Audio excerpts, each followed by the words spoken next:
Welcome. Today we're reading the chapter The Eyes in the Dark, of the novel The Gods of Mars. Now, sit tight and let's get into it. My son. I could not believe my ears. Slowly I rose and faced the handsome youth. Now that I looked at him closely, I commenced to see why his face and personality had attracted me so strongly. There was much of his mother's incomparable beauty in his clear-cut features, but it was strongly masculine beauty, and his grey eyes and the expression of them were mine. The boy stood facing me, half hope and half uncertainty in his look. "Tell me of your mother," I said. "Tell me all you can of the years that I have been robbed by a relentless fate of her dear companionship." With a cry of pleasure he sprang toward me and threw his arms about my neck, and for a brief moment as I held my boy close to me the tears welled to my eyes and I was like to have choked after the manner of some maudlin fool, but I do not regret it, nor am I ashamed. A long life has taught me that a man may seem weak where women and children are concerned and yet be anything but a weakling in the sterner avenues of life. "Your stature, your manner, the terrible ferocity of your swordsmanship," said the boy, "are as my mother has described them to me 1,000 times, but even with such evidence I could scarce credit the truth of what seemed so improbable to me, however much I desired it to be true. Do you know what thing it was that convinced me more than all the others?" "What, my boy?" I asked. "Your first words to me, they were of my mother. None else but the man who loved her as she has told me my father did would have thought first of her. For long years, my son, I can scarce recall a moment that the radiant vision of your mother's face has not been ever before me. Tell me of her. Those who have known her longest say that she has not changed, unless it be to grow more beautiful were that possible. Only, when she thinks I am not about to see her, her face grows very sad, and, oh, so wistful. She thinks ever of you, my father, and all Helium mourns with her and for her. Her grandfather's people love her. They loved you also, and fairly worship your memory as the saviour of Barsoom. Each year that brings its anniversary of the day that saw you racing across a near-dead world to unlock the secret of that awful portal behind which lay the mighty power of life for countless millions, a great festival is held in your honour. But there are tears mingled with the thanksgiving tears of real regret that the author of the happiness is not with them to share the joy of living he died to give them. Upon all Barsoom there is no greater name than John Carter.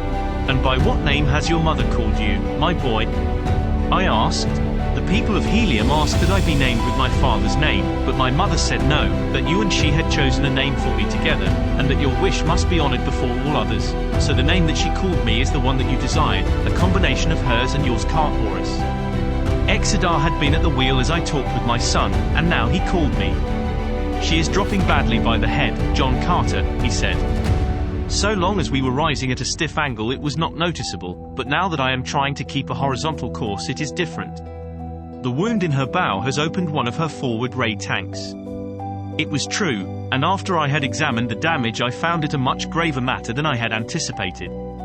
Not only was the forced angle at which we were compelled to maintain the bow in order to keep a horizontal course greatly impeding our speed, but at the rate that we were losing our repulsive rays from the forward tanks it was but a question of an hour or more when we would be floating stern up and helpless. We had slightly reduced our speed with the dawning of a sense of security, but now I took the helm once more and pulled the noble little engine wide open, so that again we raced north at terrific velocity. In the meantime Dejah Thoris and Exeter with tools in hand were putting with the great rent in the bow in a hopeless endeavour to stem the tide of escaping rays. It was still dark when we passed the northern boundary of the ice cap and the area of clouds. Below us lay a typical Martian landscape. Rolling ochre sea bottom of long dead seas, low surrounding hills, with here and there the grim and silent cities of the dead past. Great piles of mighty architecture tenanted only by age-old memories of a once powerful race, and by the great white apes of Barsoom. It was becoming more and more difficult to maintain our little vessel in a horizontal position. Lower and lower sagged the bow until it became necessary to stop the engine to prevent our flight terminating in a swift dive to the ground. As the sun rose and the light of a new day swept away the darkness of night, our craft gave a final spasmodic plunge, turned half upon her side, and then with deck tilting at a sickening angle swung in a slow circle, her bow dropping further below her stern each moment. To handrail and stanchion we clung, and finally as we saw the end approaching, snapped the buckles of our harness to the rings at her sides.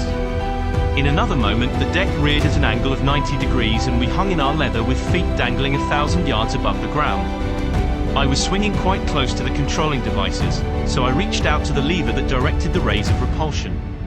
The boat responded to the touch, and very gently we began to sink toward the ground. It was fully half an hour before we touched.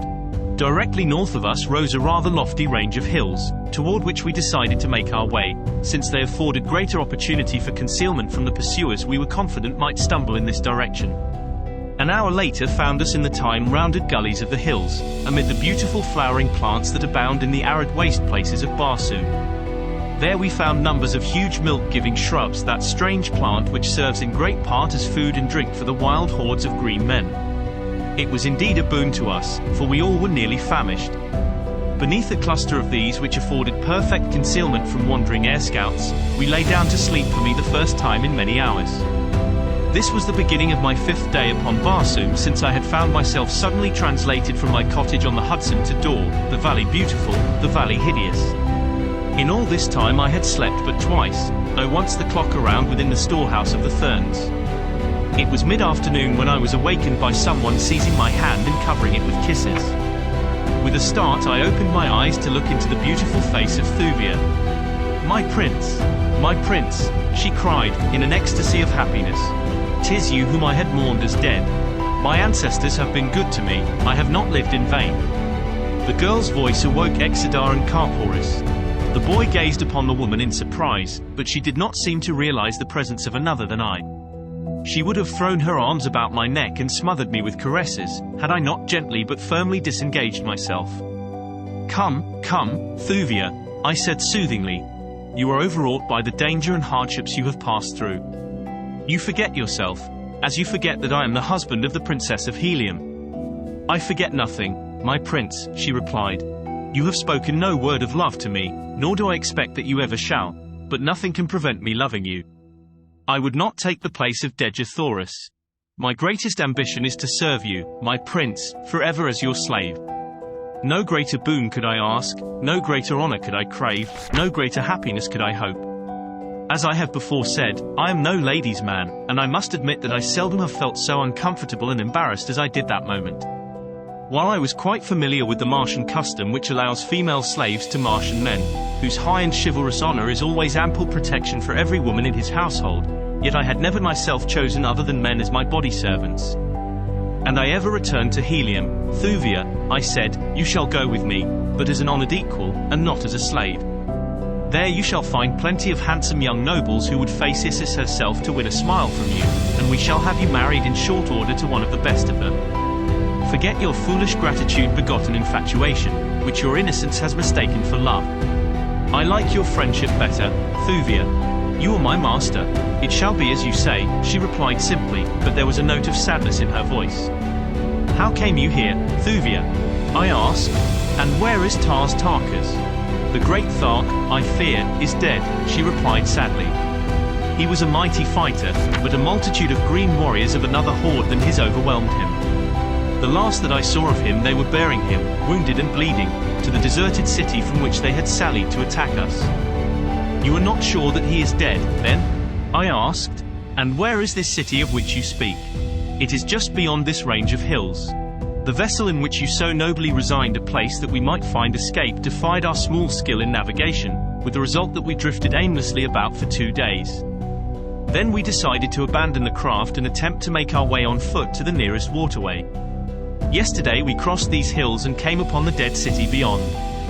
We had passed within its streets and were walking toward the central portion, when at an intersecting avenue we saw a body of green warriors approaching. Tarkas was in advance, and they saw him, but me they did not see. The Thark sprang back to my side and forced me into an adjacent doorway, where he told me to remain in hiding until I could escape, making my way to Helium if possible. "There will be no escape for me now," he said, "for these be the Warhoon of the South. When they have seen my mettle it will be to the death." Then he stepped out to meet them. "Ah, my prince, such fighting!" For an hour they swarmed about him, until the Warhoon dead formed a hill where he had stood, but at last they overwhelmed him, those behind pushing the foremost upon him until there remained no space to swing his great sword. Then he stumbled and went down, and they rolled over him like a huge wave. When they carried him away toward the heart of the city, he was dead, I think, for I did not see him move. "Before we go farther we must be sure," I said. "I cannot leave Tarkas alive among the Warhoons. Tonight I shall enter the city and make sure. And I shall go with you, spoke Dejah Thoris. And I, said Exeter. Neither one of you shall go, I replied. It is work that requires stealth and strategy, not force. One man alone may succeed where more would invite disaster. I shall go alone. If I need your help, I will return for you. They did not like it, but both were good soldiers, and it had been agreed that I should command. The sun already was low, so that I did not have long to wait before the sudden darkness of Barsoom engulfed us. With a parting word of instructions to Dejah Thoris and Exeter, in case I should not return, I bade them all farewell and set forth at a rapid dog trot toward the city. As I emerged from the hills, the nearer moon was winging its wild flight through the heavens, its bright beams turning to burnished silver the barbaric splendor of the ancient metropolis. The city had been built upon the gently rolling foothills that in the dim and distant past had sloped down to meet the sea. It was due to this fact that I had no difficulty in entering the streets unobserved. The green hordes that use these deserted cities seldom occupy more than a few squares about the central plaza, and as they come and go always across the dead sea bottoms that the cities face, it is usually a matter of comparative ease to enter from the hillside. Once within the streets, I kept close in the dense shadows of the walls. At intersections I halted a moment to make sure that none was in sight before I sprang quickly to the shadows of the opposite side. Thus I made the journey to the vicinity of the plaza without detection. As I approached the purlieus of the inhabited portion of the city, I was made aware of the proximity of the warriors' quarters by the squealing and grunting of the thoats and zetidah corralled within the hollow courtyards formed by the buildings surrounding each square. These old familiar sounds that are so distinctive of green Martian life sent a thrill of pleasure surging through me. It was as one might feel on coming home after a long absence. It was amid such sounds that I had first courted the incomparable Dejah Thoris in the age-old marble halls of the dead city of Korad. As I stood in the shadows at the far corner of the first square which housed members of the Horde, I saw warriors emerging from several of the buildings. They all went in the same direction, toward a great building which stood in the center of the plaza. My knowledge of green Martian customs convinced me that this was either the quarters of the principal chieftain or contained the audience chamber wherein the Jeddik met his Jeds and lesser chieftains. In either event, it was evident that something was afoot which might have a bearing on the recent capture of Tarkas. To reach this building, which I now felt it imperative that I do, I must needs traverse the entire length of one square and cross a broad avenue and a portion of the plaza. From the noises of the animals which came from every courtyard about me, I knew that there were many people in the surrounding buildings, probably several communities of the great horde of the warhoons of the south.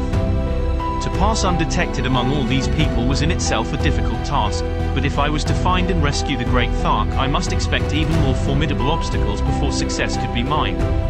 I had entered the city from the south and now stood on the corner of the avenue through which I had passed and the first intersecting avenue south of the plaza.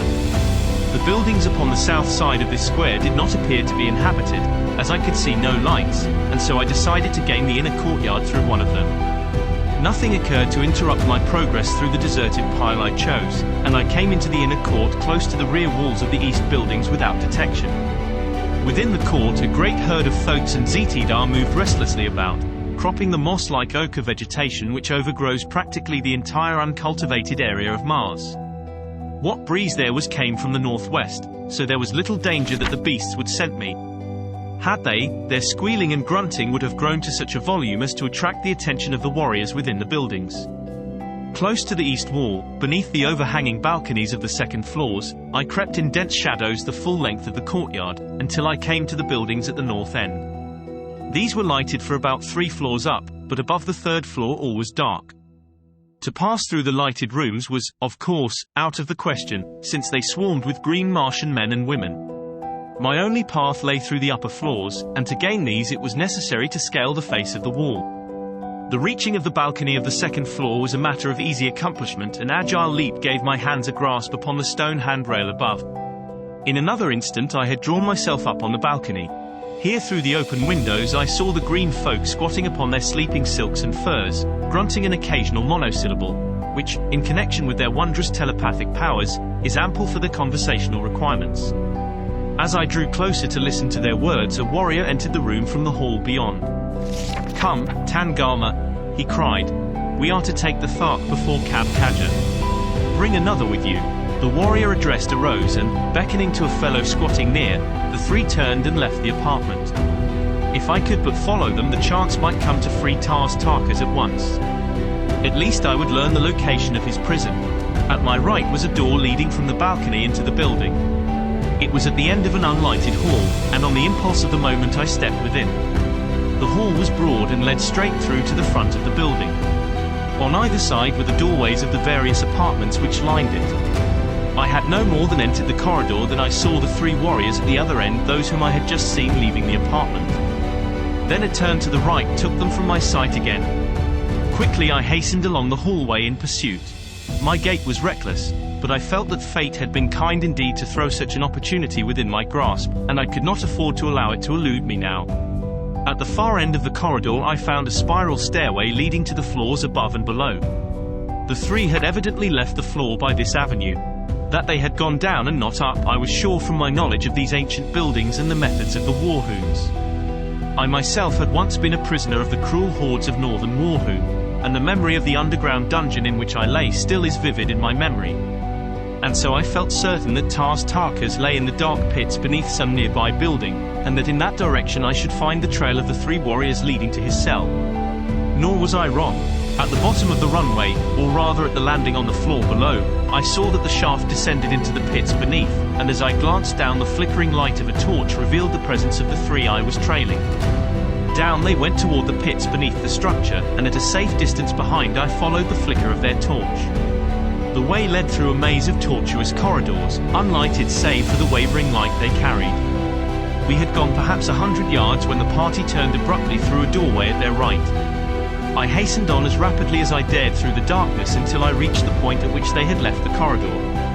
There, through an open door, I saw them removing the chains that secured the great Tars Tarkas to the wall. Hustling him roughly between them, they came immediately from the chamber, so quickly in fact that I was near to being apprehended. But I managed to run along the corridor in the direction I had been going in my pursuit of them far enough to be without the radius of their meager light as they emerged from the cell.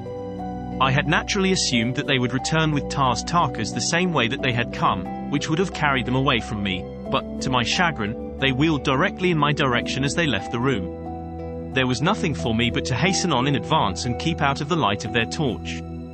I dared not attempt to halt in the darkness of any of the many intersecting corridors, for I knew nothing of the direction they might take. Chance was as likely as not to carry me into the very corridor they might choose to enter. The sensation of moving rapidly through these dark passages was far from reassuring. I knew not at what moment I might plunge headlong into some terrible pit or meet with some of the ghoulish creatures that inhabit these lower worlds beneath the dead cities of dying Mars. There filtered to me a faint radiance from the torch of the men behind, just enough to permit me to trace the direction of the winding passageways directly before me, and so keep me from dashing myself against the walls at the turns. Presently I came to a place where 5 corridors diverged from a common point. I had hastened along one of them for some little distance when suddenly the faint light of the torch disappeared from behind me. I paused to listen for sounds of the party behind me, but the silence was as utter as the silence of the two. Quickly I realized that the warriors had taken one of the other corridors with their prisoner, and so I hastened back with a feeling of considerable relief to take up a much safer and more desirable position behind them. It was much slower work returning, however, than it had been coming, for now the darkness was as utter as the silence. It was necessary to feel every foot of the way back with my hand against the side wall, that I might not pass the spot where the 5 roads radiated.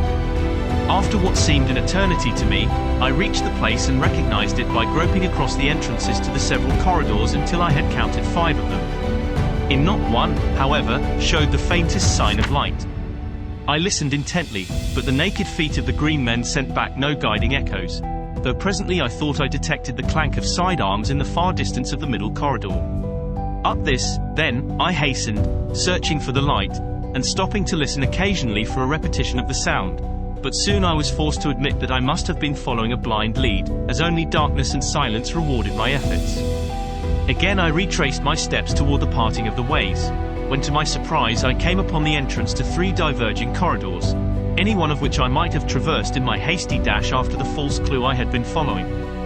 Here was a pretty fix, indeed. Once back at the point where the 5 passageways met, I might wait with some assurance for the return of the warriors with Tars Tarkas. My knowledge of their customs lent color to the belief that he was but being escorted to the audience chamber to have sentence passed upon him. I had not the slightest doubt but that they would preserve so doughty a warrior as the great Thark for the rare sport he would furnish at the great games. But unless I could find my way back to that point, the chances were most excellent that I would wander for days through the awful blackness, until, overcome by thirst and hunger, I lay down to die, or what was that? A faint shuffling sounded behind me, and as I cast a hasty glance over my shoulder, my blood froze in my veins for the thing I saw there. It was not so much fear of the present danger as it was the horrifying memories it recalled of that time I near went mad over the corpse of the man I had killed in the dungeons of the Warhoons, when blazing eyes came out of the dark recesses and dragged the thing that had been a man from my clutches, and I heard it scraping over the stone of my prison as they bore it away to their terrible feast. And now in these black pits of the other Warhoons I looked into those same fiery eyes, blazing at me through the terrible darkness, revealing no sign of the beast behind them. I think that the most fearsome attribute of these awesome creatures is their silence and the fact that one never sees them nothing but those baleful eyes glaring unblinkingly out of the dark void behind. Grasping my long sword tightly in my hand, I backed slowly along the corridor away from the thing that watched me, but ever as I retreated the eyes advanced, nor was there any sound, not even the sound of breathing, except the occasional shuffling sound as of the dragging of a dead limb, that had first attracted my attention. On and on I went, but I could not escape my sinister pursuer. Suddenly I heard the shuffling noise at my right, and, looking, saw another pair of eyes, evidently approaching from an intersecting corridor. As I started to renew my slow retreat, I heard the noise repeated behind me, and then before I could turn I heard it again at my left. The things were all about me. They had me surrounded at the intersection of two corridors. Retreat was cut off in all directions, unless I chose to charge one of the beasts. Even then I had no doubt but that the others would hurl themselves upon my back. I could not even guess the size or nature of the weird creatures. That they were of goodly proportions I guessed from the fact that the eyes were on a level with my own. Why is it that darkness so magnifies our dangers? By day I would have charged the great Banff itself, had I thought it necessary, but hemmed in by the darkness of these silent pits I hesitated before a pair of eyes. Soon I saw that the matter shortly would be taken entirely from my hands, for the eyes at my right were moving slowly nearer me, as were those at my left and those behind and before me. Gradually they were closing in upon me, but still that awful stealthy silence. For what seemed hours the eyes approached gradually closer and closer, until I felt that I should go mad for the horror of it. I had been constantly turning this way and that to prevent any sudden rush from behind, until I was fairly worn out. At length I could endure it no longer, and, taking a fresh grasp upon my long sword, I turned suddenly and charged down upon one of my tormentors. As I was almost upon it, the thing retreated before me, but a sound from behind caused me to wheel in time to see three pairs of eyes rushing at me from the rear. With a cry of rage I turned to meet the cowardly beasts, but as I advanced they retreated as had their fellow. Another glance over my shoulder discovered the first eyes sneaking on me again. And again I charged, only to see the eyes retreat before me and hear the muffled rush of the three at my back. Thus we continued, the eyes always a little closer in the end than they had been before, until I thought that I should go mad with the terrible strain of the ordeal. That they were waiting to spring upon my back seemed evident, and that it would not be long before they succeeded was equally apparent, for I could not endure the wear of this repeated charge and countercharge indefinitely. In fact, I could feel myself weakening from the mental and physical strain I had been undergoing. At that moment I caught another glimpse from the corner of my eye of the single pair of eyes at my back making a sudden rush upon me. I turned to meet the charge. There was a quick rush of the three from the other direction, but I determined to pursue the single pair until I should have at least settled my account with one of the beasts and thus be relieved of the strain of meeting attacks from both directions. There was no sound in the corridor, only that of my own breathing, yet I knew that those three uncanny creatures were almost upon me. The eyes in front were not retreating so rapidly now, I was almost within sword reach of them. I raised my sword arm to deal the blow that should free me, and then I felt a heavy body upon my back. A cold, moist, slimy something fastened itself upon my throat. I stumbled and went down. Did you enjoy today's chapter of The Gods of Mars? Why not subscribe and ring the bell?